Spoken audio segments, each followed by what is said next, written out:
In the hush of an old photograph, you see her face. The eyes are hollow, though she is not yet dead. The lips pressed tightly, holding back a truth too poisonous to speak. She was a bride, but not the kind the world celebrates. She married her brother, not out of love, not even out of choice, but out of the suffocating silence of a family that had long since collapsed into itself. The house they lived in was built of wood and dust, standing at the edge of a forgotten American field where the land gave nothing but hunger.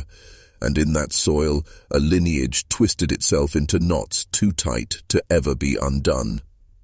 Tonight, I will tell you the story of the most inbred bride who died giving birth to her brother's son. But know this, what you're about to hear is not folklore, it's not a ghost tale, it is history, and history doesn't forgive. Her name has been washed away by time, but the whispers remain. She was barely more than a child when she was taken as a wife. Her family was already a graveyard of secrets, cousins marrying cousins, uncles fathering children who called them brother. She grew up in a house where no door was ever truly closed, where boundaries did not exist, and where silence was the only weapon a girl could wield. By the time she was 13, her fate had already been sealed. There was no escape. Her brother, her elder by only 2 years, was chosen. Chosen not by her, but by the bloodline itself, like a curse passed from one generation to the next. On her wedding night, she wore no white dress, just a hand-me-down shift, threadbare and smelling faintly of the earth. The neighbors, if they suspected, never spoke. Isolation is its own kind of camouflage, and in that silence, 2 children stepped into roles they could never carry. He became a husband, she became a wife, but neither ever stopped being brother and sister. And every child that came after them bore the weight of that duality carved into their bones. What is most haunting about her story is not just the act itself, but the inevitability. There was no freedom waiting for her, no rescue, no rebellion, only the slow march toward a death that was already written. When the day came, it was not the vows that killed her. It was the child inside her womb, the one born of her own brother's blood. She carried both her salvation and her destruction under her heart, and she knew it. The days of her pregnancy stretched long, heavy, and cruel. In that small, airless house, each passing week felt like another brick added to a wall pressing down on her chest. She carried her brother's child, but to the outside world, she carried nothing at all. The family lived so far from prying eyes that no midwife ever came, no doctor ever knocked at their door. The pregnancy was not a blessing, but a secret buried beneath layers of silence. She was told not to cry out when the pains came. She was told not to show her suffering, for shame was considered more dangerous than death itself. Her brother, the boy who had been forced into manhood far too soon, walked the land each morning with a hollow stare. The guilt was there, though he had no language for it. He had never been given a choice any more than she had. Their parents, those whose faces were already worn down by generations of intermarriage, watched them both with a strange stillness. They did not intervene, they did not speak. They simply let it happen because it had happened before, and it would happen again. At night, when the air grew cold and the fields whispered with insects, she often lay awake, listening to her own heartbeat. It was the only sound that reminded her she was still alive. Some nights she prayed to God, but even those prayers felt muffled, as if they could not break through the walls of that cursed bloodline. Other nights she imagined running, through the trees, over the hills, far away from the house. But no one ran, no one ever had. She was bound by chains too deep to see. As her belly grew, her body began to fail. The deformities that haunted her family tree had not spared her. Her hips were narrow, her bones fragile, her frame much too small to carry the weight she bore. The neighbors might have seen her hunched figure from a distance, walking slowly along the dirt paths, and whispers paired among themselves, but never out loud, never where it could reach the ears of those who guarded the family's silence. And so, the secret tightened around her throat. By the time the labor pains began, she was already fading.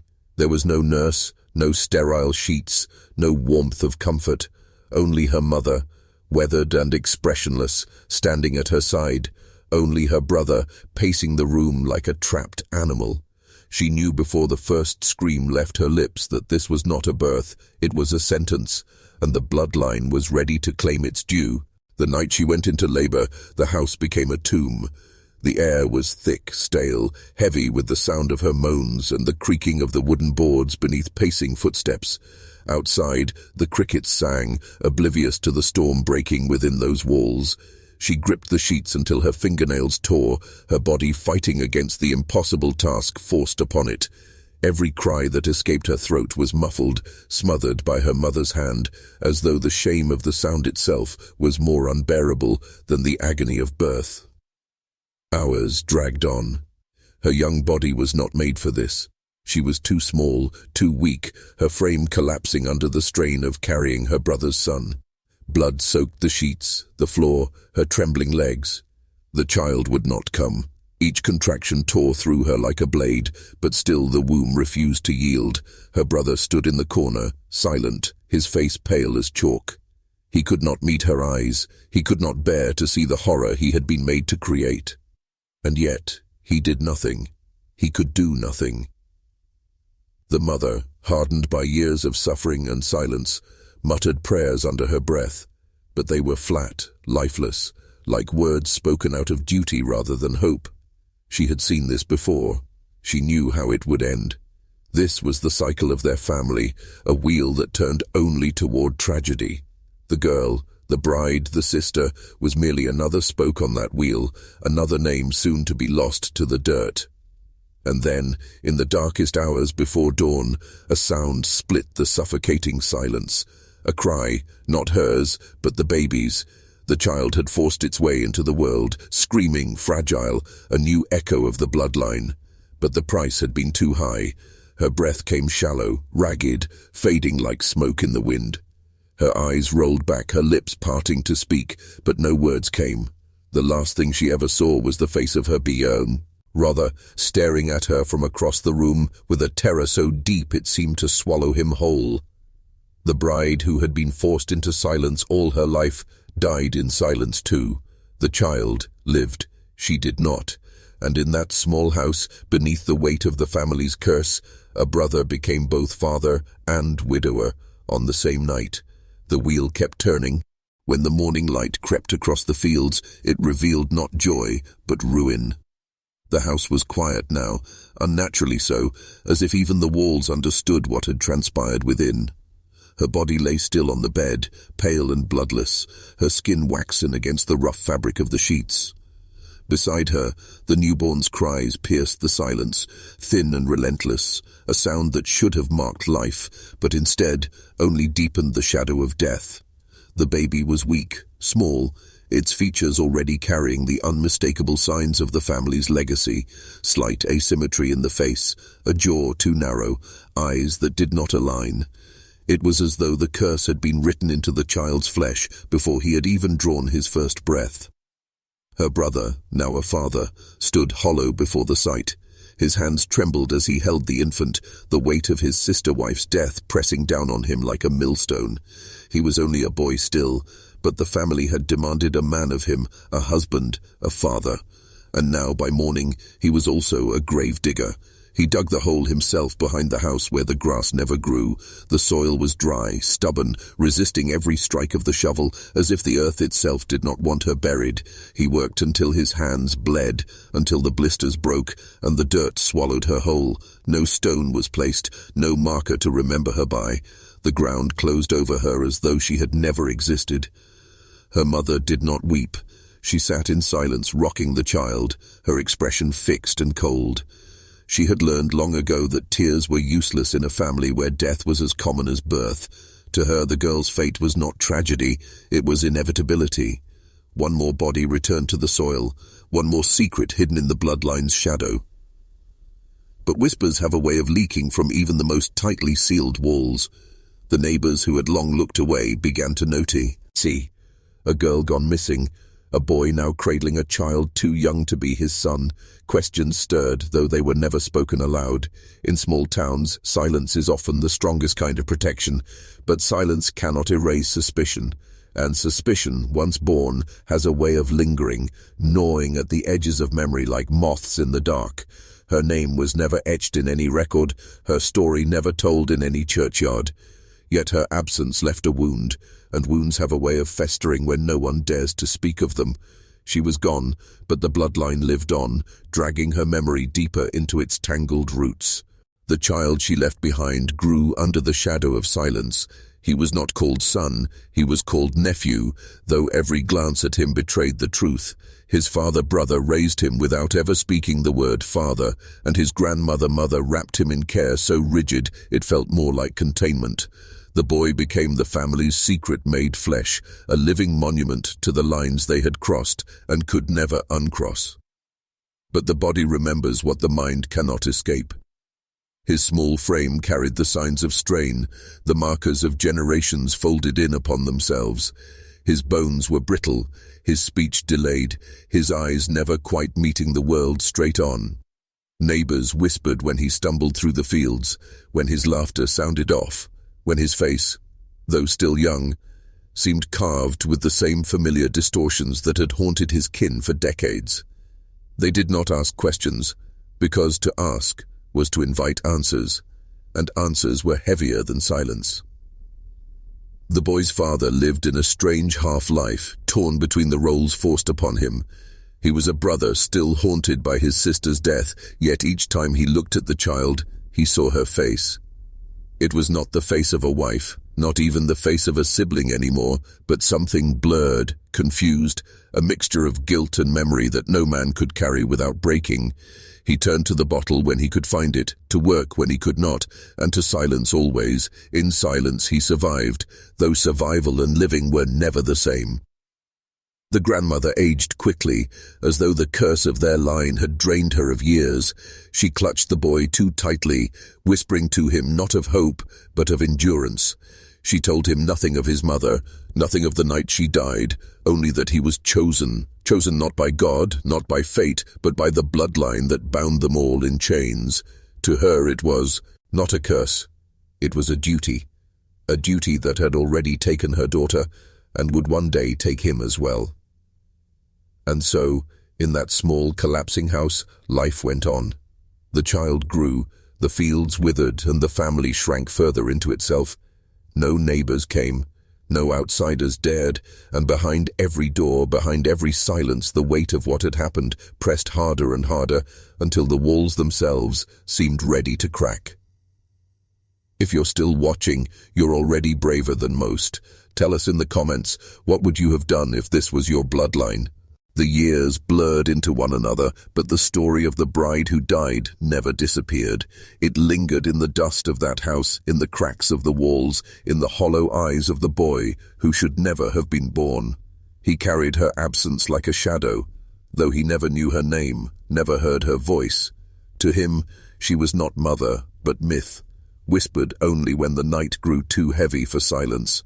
And yet, he felt her in every gaze that lingered too long, in every whisper that stopped when he entered the room. He was the proof, the evidence no one could bury deep enough. As he grew, the deformities sharpened. His back curved, his speech faltered, his hands shook when he worked the soil. The neighbors, those who had long chosen silence, began to call him touched, marked, cursed. Children laughed at him from a distance, but never came close. Fear clung to him like a second skin. He was not just different, he was a reminder of what happens when bloodlines turn inward, when family becomes its own prison. The boy's father-brother aged into a man, but he was never whole again. He carried himself like someone already half-buried. At times he would vanish for days, wandering the hills, leaving the boy behind with his grandmother. He drank, he raged, but most of all he remembered. Each furrow of his face deepened, not from work, but from guilt. He had lost a sister, gained a son, and buried the woman he had never been allowed to see as either. He was a man trapped in contradictions so thick that no truth could be untangled from them. And then, one winter, when the frost covered the fields and the hearth barely held its flame, the grandmother passed quietly in her sleep. No ceremony, No funeral, just another body in a family that left no markers.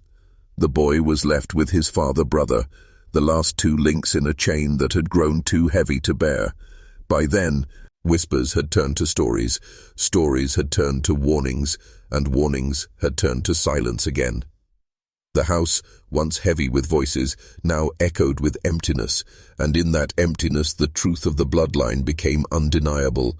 The story of the inbred bride, the sister forced into marriage, the mother who died bringing her brother's son into the world. It became less a secret and more a curse etched into memory, a curse no one wanted to claim but everyone knew was real. By the time the boy reached manhood, the curse of his blood was no longer whispered. It was worn plainly on his face, in the way his body bent against itself, in the way his mind struggled to keep pace with the world around him. He was living proof of the choices his family had made, a body carved by generations of silence and shame. The townspeople looked at him, not with pity, but with fear, as if his very presence might spread the rot of his lineage into their own. Children crossed the street when he passed. Mothers pulled their little ones closer. He was alive, yes, but he was never allowed to belong. His father, older now and beaten down by years of guilt, could not escape the past. Every wrinkle on his face was a scar left by memory, every drink another attempt to blur the image of his sister's dying eyes. He spoke little, but when he did, it was often to the empty air, as if speaking to someone who was no longer there. Perhaps he was speaking to her, perhaps to himself. The boy, the son, the nephew, the curse, sat and listened, never quite understanding, but always feeling the weight of words never meant to be spoken. Time marched on, and yet nothing truly changed. The house decayed further, its roof sagging, its walls splitting with age, a perfect mirror of the bloodline it sheltered. What had begun as secrecy had become rot, visible to all who dared to look. And though many pretended not to see, none could truly ignore it. The story of the bride who died had taken on the shape of legend, passed quietly from mouth to mouth. They said her ghost lingered in the house, her cries still heard on storm-heavy nights, her face seen in the flicker of oil lamps. But the truth was darker than any ghost tale. The truth was flesh and blood. In the end, the boy became a man, and then a shadow. His life, like his mother's, was not one of choice but of inheritance. He inherited her death, her silence, her curse. The family line, so determined to feed on itself, left nothing behind but ruin. No wealth, no legacy, only a story too disturbing to tell aloud. And so, it was buried, not in the earth, but in the hearts of those who remembered and chose never to speak. But history has a way of clawing itself back into the light. No matter how deep you bury the truth, the ground shifts, the past rises, and somewhere even now her story waits, etched not in stone but in blood, daring those who find it to look too closely, because once you see it, you cannot unsee it. That was the story of the most inbred bride who died giving birth to her brother's son, and now that you've heard it, you carry a piece of it too.